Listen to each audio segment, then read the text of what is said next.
설교 제목 한번 읽어볼까요? 여러분 화면 보고 시작. 네, 기가 막히게 읽죠. 이 정도는. 히브리어 구약 성경이 원래 이제 한국말이 아니라 외국말로 쓰였다고 했는데 그 외국말 그대로 저게 할렐루야예요. 그러면은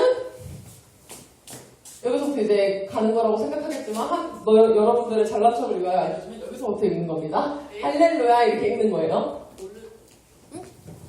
네, 저 정도 길이면 다 할렐루야야. 내가 설교 시간에 물어보는 거는 할렐루야 아니면 아멘 두 개밖에 없어요. 이상한 말로 쓰인 거는. 네, 통밥으로 하면 됩니다.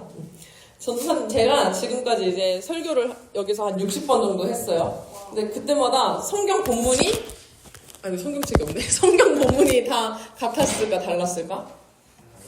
다 달랐어요. 다 달랐는데, 말씀은 다 달랐어요. 근데 설교 제목이 3번이나 똑같았던 게 있어. 60번 중에 3번이 이 제목이었어. 뭐였을까? 할렐루야. 설교 제목이야, 설교 제목. 시편도 많이 했어. 할렐루야입니다, 할렐루야. 그리고, 제가 설교 제목으로 이렇게 많이 쓸 뿐만이 아니라, 많은 찬양 인도자나 목사님들이 앞에서 약간 멋있는 목소리로 할렐루야 이런 식으로 하면 앞에 있는 사람들은, 이렇게 대답하는 이런, 뭐랄까, 하모니? 이런 주고받음 장면 많이 봤을 거예요. 그러면 교회에서 이렇게 자주 쓰고, 우리 교회에서도, 그리고 중고등부에서도 이 할렐루야라는 말을 정말 많이 쓰는데, 이거는 무슨 뜻일까요, 그럼? 내가 니네 다 알 줄 알고, 다들 아는 것처럼 이라고 적어왔는데, 제 예상이 완벽하게 빗나갔네요. 네, 맞습니다. 여호와를 찬양하라입니다. 주님을 찬양하라, 할렐루야. 오늘날 교회에서, 그리고 기독교에서 저 말을, 할렐루야라는 말을 많이 쓰고 강조하는 만큼 성경책에서도 할렐루야는 되게 중요한 내용이에요. 주님을 찬양하고 여호와를 높이고 경배하고 하나님을 찬양하는 그 모든 것들은 상당히 비중 있게 다뤄집니다. 성경책에서. 특히 시편을 보면 하나님을 찬양하는 시, 노래, 기도, 그리고 개인의 고백 이런 것들이 막 넘쳐납니다. 그래서 시편이 시의 묶음이거든요. 시들의 모음집이 시편인데요. 그 시 중에서 한 장르로 찬양시라는 게 있어요. 찬양하는 시라고 해서 찬양시라는 게 있습니다. 찬양시는 보통 이제 흐름이 있겠지. 여러분들 이제 문학 시간에 배우는 시나 어떤 장르는 다 특징이 있잖아요. 예를 들어서 수필의 특징이 뭐가 있어? 예를 들어 뭐 시의 특징, 소설의 특징 이런 거 다 들어봤죠? 그러니까 있다는 건 알죠? 이런 게. 그런 것처럼 찬양시에도 특징이 있어요. 찬양시만의. 먼저 찬양시니까 뭘 할까? 찬양을 해요. 하나님을 우리 모두 찬양합시다. 이렇게 시작을 해. 그리고 나서 하나님의 성품이나 하나님이 어떠한 분이신지 혹은 하나님의 일하심, 하나님이 이러이러한 일들을 하셨다라는 것들을 이야기를 합니다. 그러니까 우리 하나님 찬양해야 돼라고 당위성을 제시를 하는 거예요. 하나님 이런 분이시고 하나님 이러한 일을 하셨으니까 우리 다 같이 하나님 찬양합시다. 이렇게 이야기를 해요. 그리고 이제 구체적으로 조금 더 들어가면 어떤 방식으로 찬양을 해야 할지 아니면 누가 어떤 사람들이 찬양을 해야 할지 이야기를 합니다. 그래서 오늘은 우리 이런 찬양시 중에 한 편을 같이 볼 거예요. 시편 33편 1절에서 8절이요.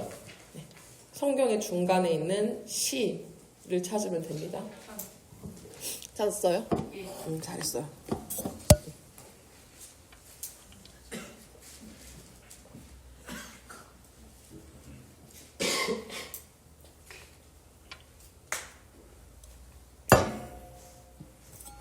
빨리 찾았네요. 네. 그러면 교독해 볼게요. 번갈아서 읽는 거예요. 네, 제가 먼저 읽을게요.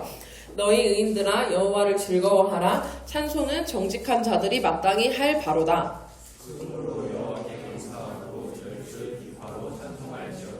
새 노래로 그를 노래하며 즐거운 소리로 아름답게 연주할지어다.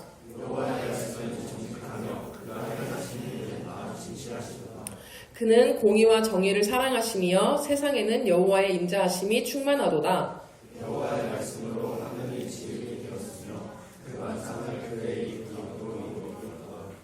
그가 바닷물을 모아 무더기 같이 쌓으시며 깊은 물을 곳간에 두시도다.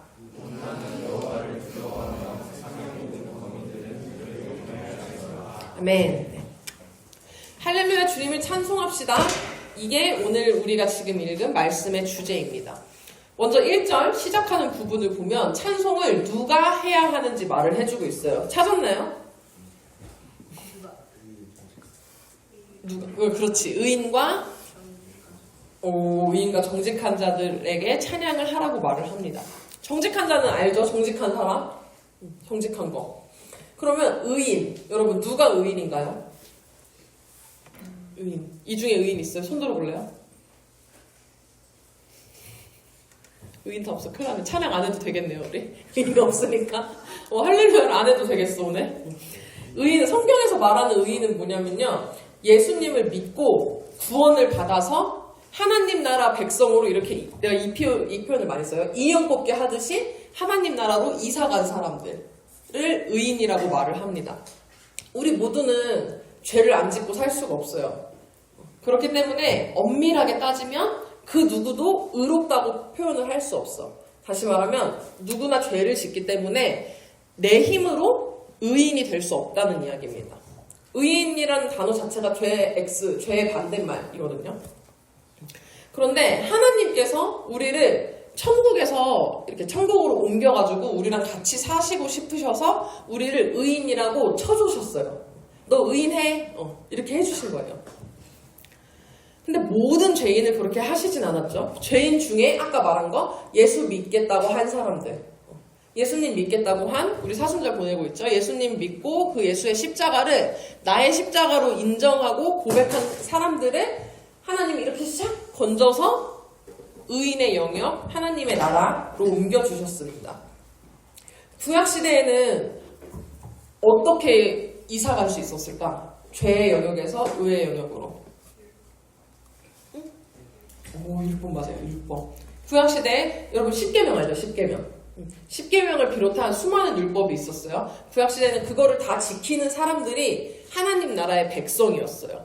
근데 요즘 여러분 율법 다 외우고 다 있어요? 10계명을 외우고 있어요. 이것도 약간 세모죠? 세모야, 세모. 요즘에는 이제 신약 이후에는 하나님께서 우리에게 율법 몇백 개를 다 외우라고 하시지 않아요. 예수님 믿으라고 하십니다. 예수님을 믿는 게 그럼 구체적으로 뭐냐? 요약하면 예수님한테 내 죄를 다 떠넘기겠다는 거야. 나한테 내가 지은 죄 혹은 내 마음속으로 내가 짓고 있는 죄, 지금 이 순간에도 죄를 짓고 있을 수도 있어요. 마음으로.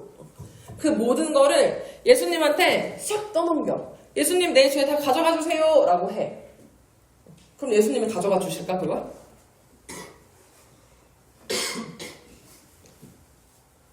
가져가 주세요. 이게 하나님이 만드신 원리예요. 하나님 나라의 법칙 같은 거야. 그래서 우리가 예수님 내 죄 가져가 주세요 하면 예수님이 내 죄를 탁 가져가셔서 나는 그럼 나한테 죄가 있어 없어? 없죠. 이 죄가 다 예수님한테 갔기 때문에 내가 이제 의인 행세를 하고 의인인 척을 해서 하나님 나라 백성으로 살아갈 수 있는 겁니다.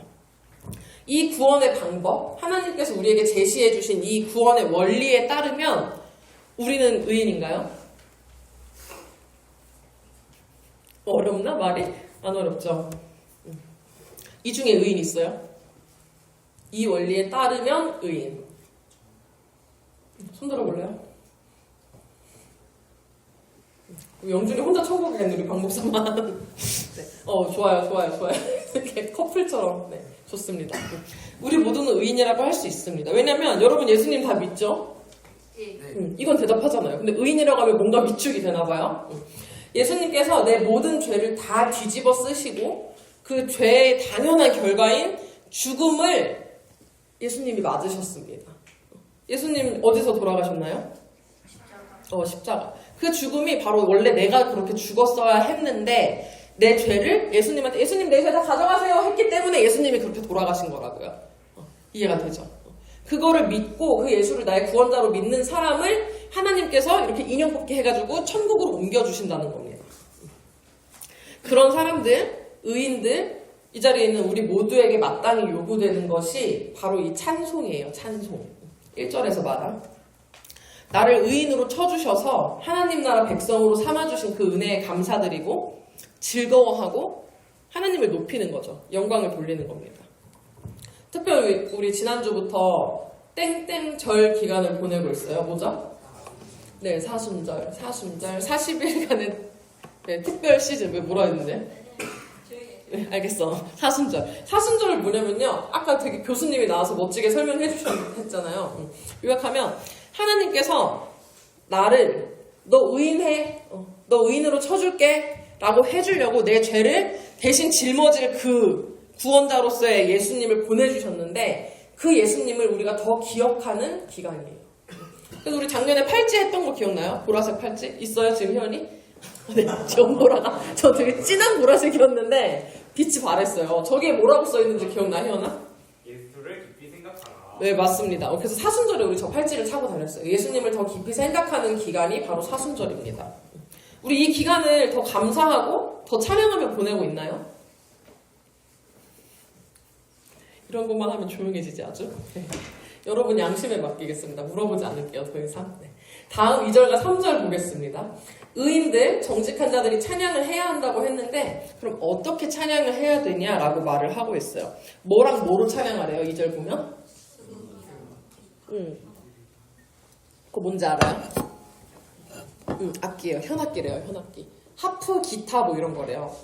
그래서 당시 악기로 이렇게 연주를 하는 거죠. 그래서 작년에 우리 악기 교실도 하고 이것저것 많이 악기와 관련된 것들을 많이 했어요. 올해 전도사님 이제 설교 시간에 얘기하고 싶은 거는 3절입니다. 새 노래와 즐거운 소리로 찬양하라 라는 거예요.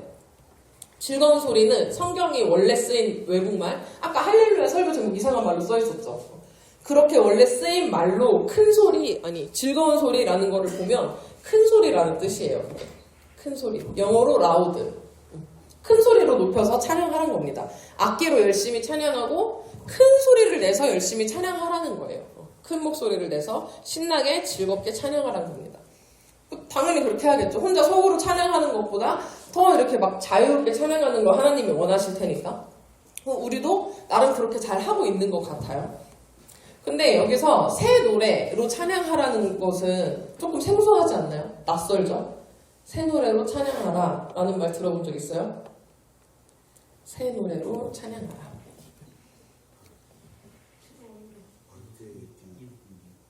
뉴송.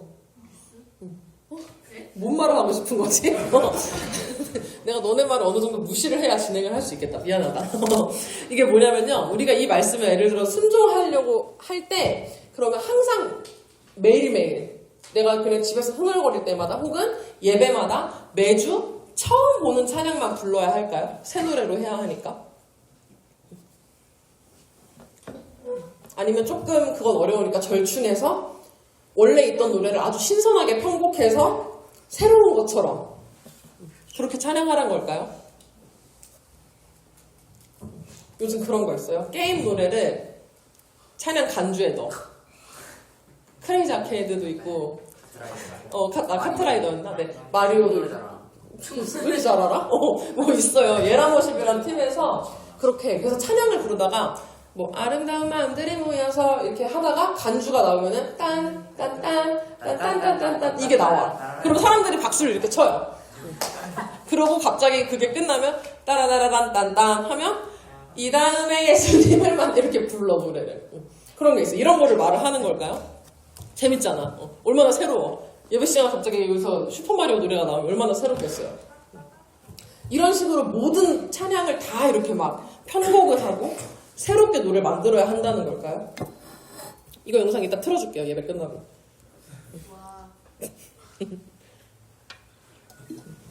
여기서 말하는 새 노래는요. 그런 곡조, 멜로디, 선율의 신선함을 말하는 것이 아닙니다. 뭐냐면 가사가 새롭게 다가오는 거예요. 나한테. 찬양의 가사가 새 노래가 되는 겁니다. 찬양의 핵심은 사실 이 가사라고 할 수 있죠. 물론 우리가 여러 악기를 활용하고 큰 소리로 찬양하는 것도 너무너무 중요하고 당연히 해야 되는 하나님의 말씀인데 사실 찬양에서 가장 중요한 건 이거 같아요. 우리가 같은 노래를 자주 불러요. 뭐 예를 들어 일주일에 한 번씩 주님의 보혈을 우리가 부르잖아요. 근데 어느 날 갑자기 이게 되게 새로운 거야 나한테. 똑같은 저 짧은 3줄짜리 찬양을 부르는데 어느 날 뭔가 유독 하나님이 나한테 이 가사를 고백하게 하시는 것 같다거나 유독 막 눈물이 나. 유독 은혜롭게 느껴지거나 익숙하고 항상 불렀던 거고 심지어 식상하고 뻔하기까지 한 찬양이 오늘따라 나에게 은혜롭게 되는 겁니다. 그게 새 노래예요. 여러분 이별 해본 적 있어요? 예? 내가 어제 리더들한테 이 말했더니 질문 순서가 잘못됐다고. 연애 해본 적이 있냐를 물어봤어야 된다고 했는데 전도사님이 초등학교인데 여러분 가수 빅마마 알아요? 빅마마? 아는구나. 빅마마의 체념이라는 노래가 있어요. 그게 전도사님 초등학교 5학년 때인가 나온 노래인데 거기에 이런 가사가 있어요. 저기 써왔죠? 널 미워해야만 하는 거니 아니면 내 탓을 해야만 하는 거니 라는 게 있어. 근데 초등학생이 저 가사를 보고 뭐 알까? 너네 작년 생각해보세요. 작년, 재작년. 몰라요. 근데 저 노래를 진짜 좋아해서 당시 싸이월드가 유행인데 도토리 500원을 내고 저 노래를 사서 BGM을 했어요. 용돈을 쪼개가지고. 도토리는 뭐예요? 캐시, 현질. 그 노래를 현질이야, 현질. 현질을 하는 건데 현질을 해서 이제 내 배경음악으로도 해놓고 저 노래를 진짜 막 많이 들었단 말이에요. 요즘으로 치면 카카오톡 뮤직에다 해놓는 거예요. 그렇게 해놓는데 가사도 뭐 그 초딩의 감성으로도 뭐 저게 좋았나 보죠. 그러고 나서 이제 성인이 되고 전도사님이 어느 날 남자친구랑 헤어졌어요. 근데 그 남자친구가 그러니까 남자친구가 바람이 나서 헤어졌어.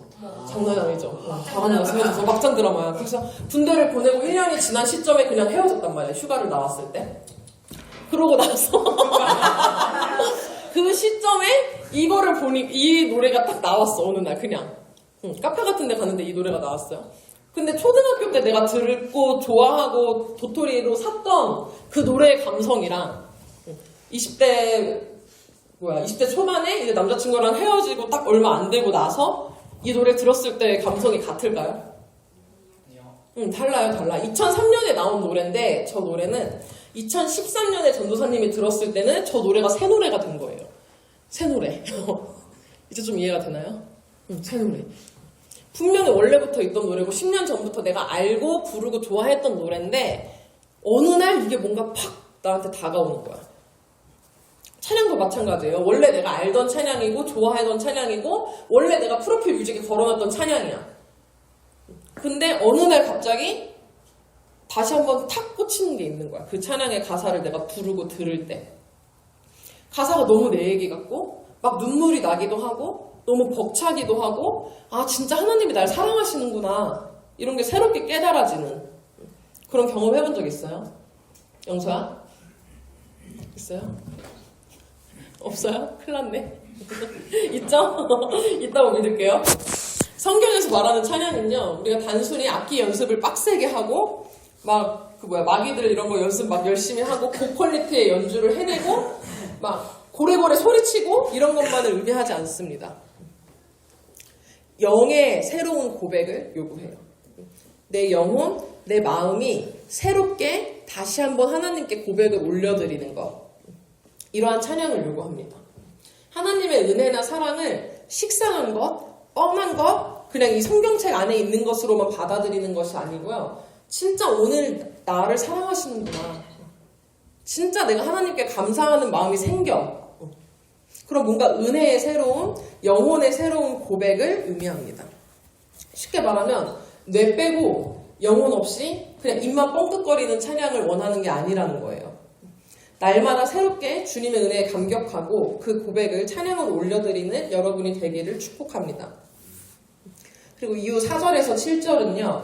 그럼 왜 찬양해야 되냐를 말해요. 우리 첫 번째 뭐 말했다 그랬죠? 1절에서 어떤 사람 누가 찬양해야 되냐. 그리고 두 번째 어떻게 찬양해야 되냐. 세 번째 왜 찬양해야 되냐가 나옵니다.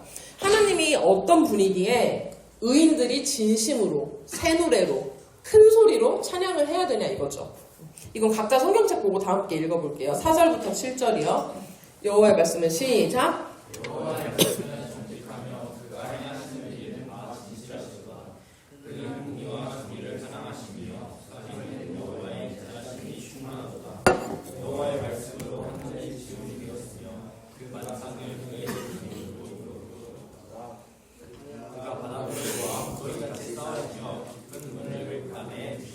아멘. 네, 4절에서 7절이었습니다. 원래 이제 성경에 쓰인 외국말로 보면 4절은 왜냐하면 이라는 접속 부사로 시작을 해요. 그 구절이. 왜냐하면 여호와는 진실하시고 공의로우시고 인자하시기 때문이다. 그리고 또 왜냐하면 여호와께서 온 천지를 말씀으로 지으셨기 때문이다. 라고 설명을 하고 있습니다. 진실, 공의, 정의 이런 거는 쉽죠? 알죠? 여러분 인자하심 뭔지 알아요? 인자하심. 인자하다. 자비. 인자. 우리 여호와의 인자는요. 그러니까 성경에서 말하고 있는 여호와의 인자 헤세드는 자기의 백성에게 일방적으로 부어주시는 은혜와 사랑을 의미해요. 무슨 말이냐면 백성들이 말 잘 들을 때 주시는 축복. 예를 들어 백성들이 기도하면 하나님의 전쟁도 이기게 해주셨죠. 그런 거 의미하는 게 아니라 그런 거랑 아무 상관없이 그냥 백성을 향한 하나님의 긍휼, 사랑, 은혜 이런 것들을 의미합니다. 의미해요. 우리 하나님은 진리이시죠? 맞나요? 진리. 진리 뭔지 알죠? 하나님 찐이다. 변하지 않는다는 거예요. 변하지 않는 진짜. 그리고 공의. 뭔지 아나요? 공의. 정의로운 거. 우리 하나님은 존재 자체로 선하신 분이라는 겁니다. 우리 하나님 너무 선하신 분이고 하나님이 그 의의 기준이야. 하나님이 의라고 하면 의로운 거고 하나님이 그거 죄야라고 하면 죄인 거예요. 그걸 의미하고요. 인자는 이제 일방적인 사랑 이런 거라고 하셨죠. 그러니까 하나님은 진리고 공이고 사랑이신데 심지어 이 모든 세계까지 다 창조를 하셨어요. 진리, 공의, 사랑은 하나님이 어떤 분이라는 걸 알려주는 말이고요. 이 성경에서. 모든 것을 직접 창조하셨다는 건 하나님이 이런 일을 하셨다고 말씀을 해주고 있는 거예요. 하나님의 사역, 하나님의 일하심을 말합니다. 그러니까 하나님이 전능하신 동시에 완전하신 분인 거죠. 이 모든 것들을 착착착착 말씀으로 다 이렇게 해결하시고 창조하신 분인 동시에 그렇게 능력만 출중한 게 아니라 우리를 향한 사랑, 우리를 향한 진실까지도 넘치신다는 거예요.